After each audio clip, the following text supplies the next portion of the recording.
Bien-aimés, bonjour. Nous vous saluons dans le nom puissant de Jésus-Christ. Je réponds au nom de Hassani Ramazani Kaniki, l'un des anciens de notre église de la 5e Selpa Salem. Que Dieu vous bénisse partout où vous nous suivez en ce moment. Aujourd'hui, nous sommes mardi le 16 et nous avons un thème que nous allons développer. Mais avant de développer ça, j'aimerais d'abord prier. L'Éternel, Dieu notre Père, nous te glorifions, te bénissons et te rendons grâce pour le temps que tu viens de nous accorder et aussi pour bien d'autres que tu ne cesses de réaliser en notre faveur et en faveur de l'Église. Que soient bénis tous ceux qui nous suivent en ce moment, que ta parole trouve de la place dans leur cœur.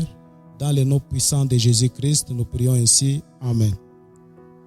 Mes bien-aimés, avant de dévoiler notre thème, j'aimerais d'abord lire la parole de notre Seigneur. Cette parole se trouve dans le livre de Jean, chapitre 14. Nous allons commencer à partir du premier verset jusqu'au verset 27. Nous lisons dans le nom puissant de Jésus-Christ. Que votre cœur ne se trouble point.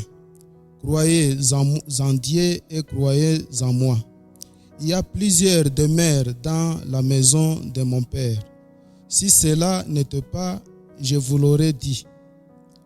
Je vais vous préparer une place.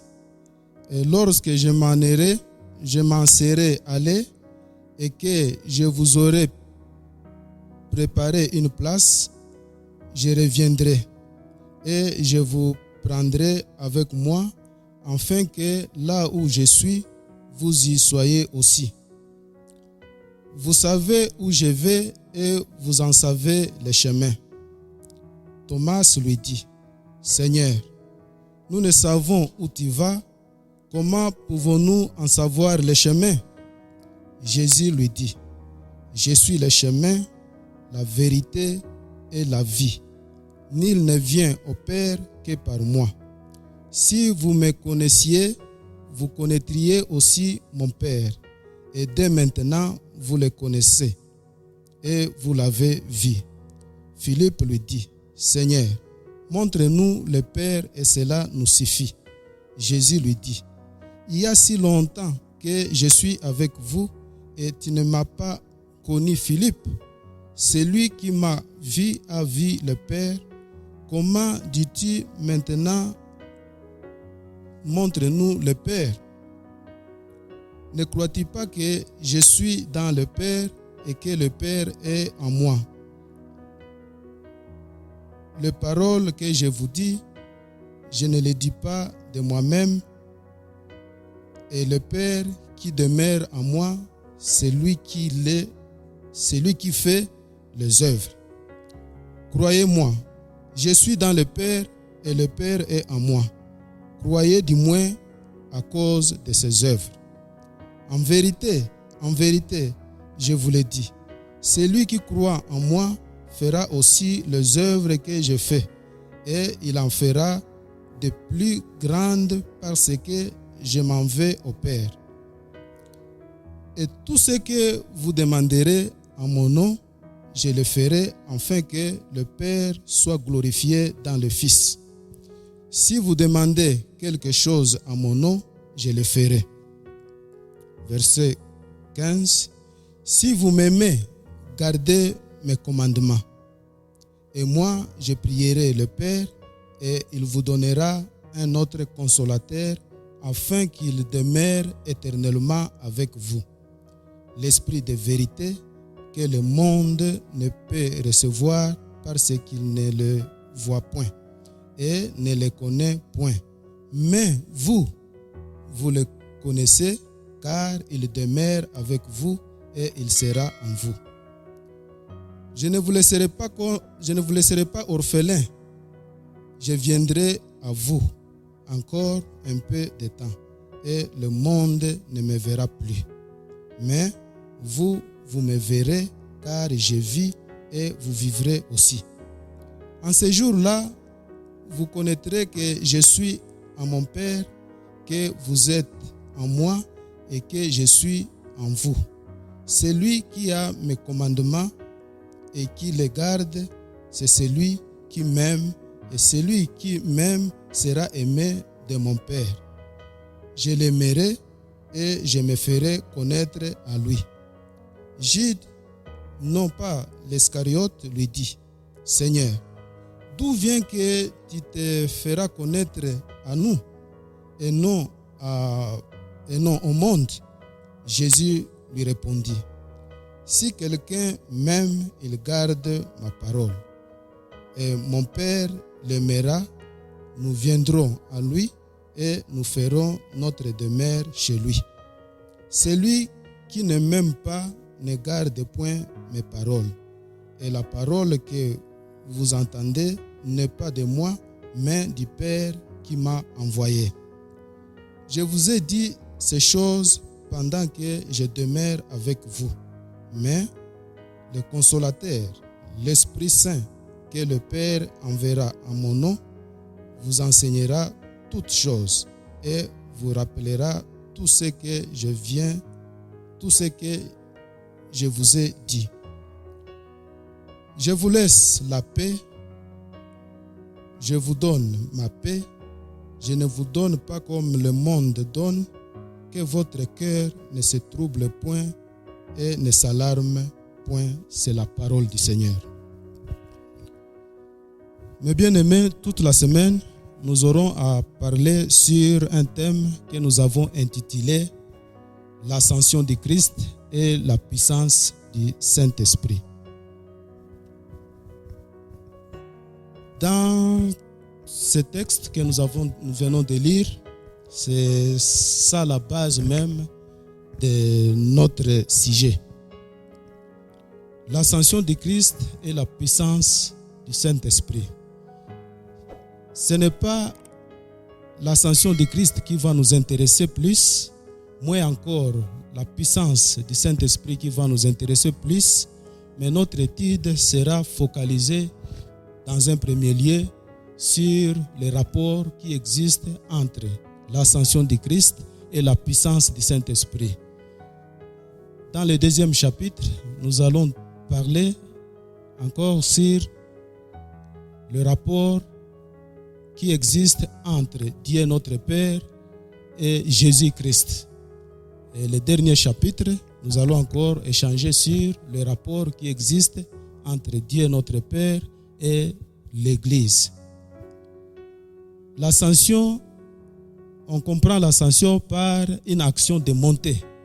Ça peut aussi signifier une action de s'élever. Et le rapport, on peut comprendre par le rapport comme une relation de convenance ou une relation de connexion.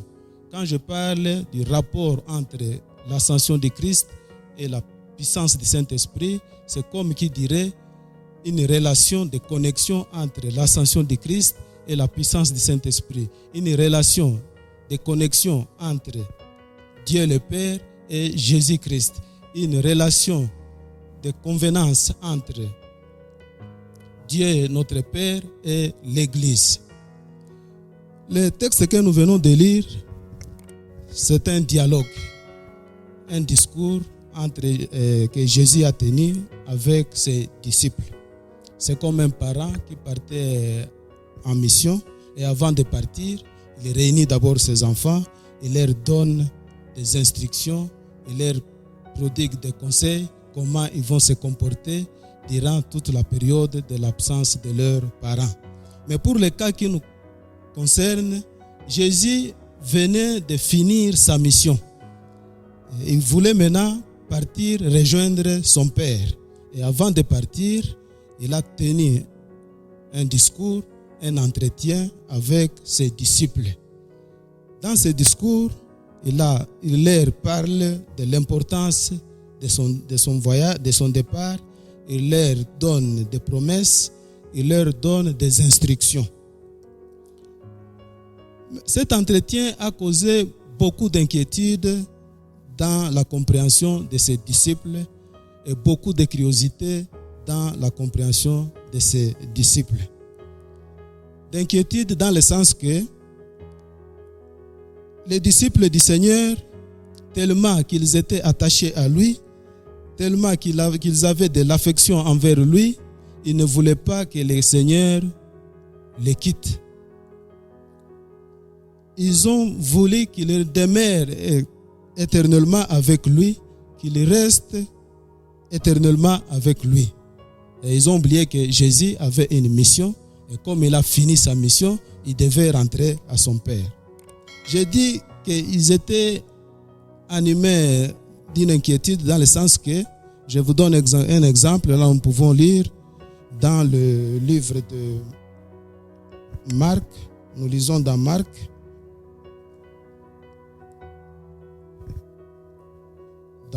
chapitre 4, nous commençons à partir du verset 35 jusqu'au verset 41. Nous lisons dans le nom de Jésus-Christ. Ce même jour, sur le soir, Jésus leur dit: passons à l'autre bord. Après avoir renvoyé la foule, ils l'amenèrent dans la barque où il se trouvait. Il y avait aussi d'autres barques avec lui. Il s'éleva un grand tourbillon et le flot se jetait dans la barque au point qu'elle se remplissait déjà. Et lui, il dormait à la poupe sur les coussins. Ils le réveillèrent et lui dirent: Maître, ne t'inquiètes-tu pas de ce que nous périssons? S'étant réveillé, il menaça le vent. Il dit à la mer: silence, tais-toi. Et le vent cessa. Il y eut un grand calme. Puis il leur dit: pourquoi avez-vous ainsi peur? Comment n'avez-vous point de foi? Ils furent saisis d'une grande frayeur et ils se dirent les uns aux autres: quel est donc celui-ci à qui obéissent même le vent et la mer? C'est la parole du Seigneur. J'ai dit qu'au-delà de l'espérance qu'ils avaient en Jésus-Christ, au-delà de l'affection qu'ils avaient en Jésus-Christ, Jésus-Christ constituait pour eux une force. Il constituait pour eux une espérance, une puissance. Alors, ils ont commencé à s'imaginer tout ce que Jésus faisait en leur faveur et surtout, à chaque fois qu'ils se retrouvaient dans une situation difficile, Jésus ne manquait pas à les émerveiller. Alors, ils ont compris tout ça. C'était ça l'inquiétude qu'ils avaient. Ils commençaient maintenant à imaginer, comme notre Seigneur va nous quitter, comment allons-nous vivre? Qui va encore intervenir en notre faveur? Alors, Jésus leur avait dit: que votre cœur ne se trouble point. Je vais demander à mon Père, il va vous envoyer un consolateur.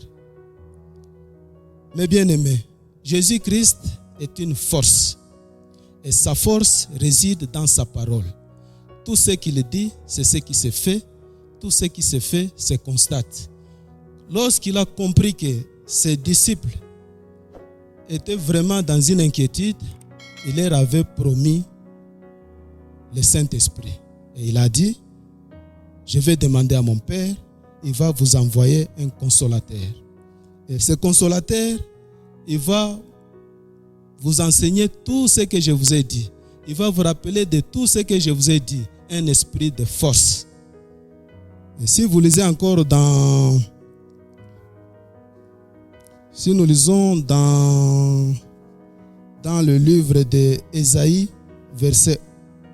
chapitre 11, verset 1er à 2, la Bible dit ceci, que l'esprit est un esprit de sagesse, un esprit de consolation, un esprit de crainte de Dieu. C'est un esprit de force. C'est pourquoi, mes bien-aimés, je vous ai dit que le rapport qui existe entre l'ascension de Christ et la puissance du Saint-Esprit, c'est un rapport de force.